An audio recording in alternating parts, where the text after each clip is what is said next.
patriarcat noir. Introduction. Bonjour madame, bonjour monsieur.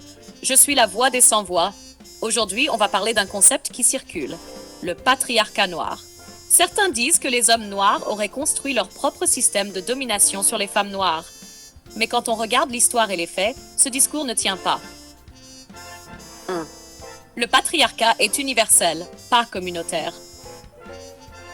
Le patriarcat existe depuis des millénaires. En Europe médiévale, le droit des femmes était limité par la loi salique. En Asie, en Chine impériale, le pied bandé symbolisait la soumission féminine. En monde arabe, la polygamie et l'héritage déséquilibré sont encadrés par des textes religieux. Dans tous ces cas, les structures patriarcales ne viennent pas des hommes noirs. Numéro 2. L'homme noir, un dominé historique. Regardons les grandes dates. 1441, début officiel de la traite atlantique. Des 1000 Africains sont déportés, vendus comme esclaves. Dans ce système, l'homme noir n'a aucun pouvoir, ni sur sa femme, ni sur sa famille.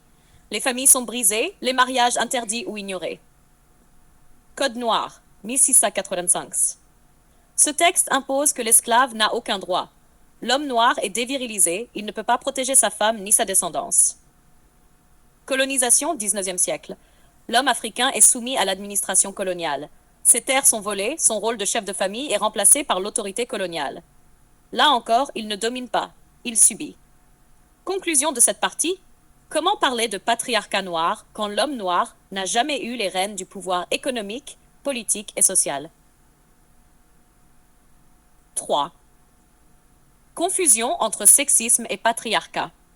Oui, il y a du sexisme dans toutes les communautés. Exemple, un homme noir peut refuser à sa femme de travailler. Un homme noir peut tromper sa compagne.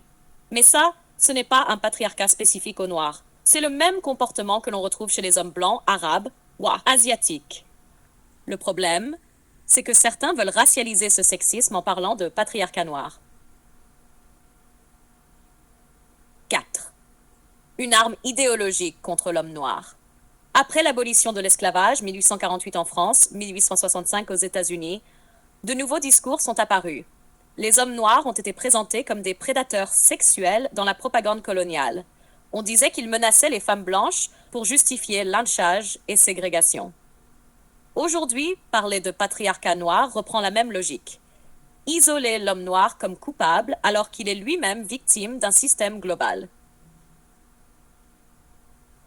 Les femmes noires et les hommes noirs, une histoire commune. Angelina 1970 disait déjà que les luttes féministes noires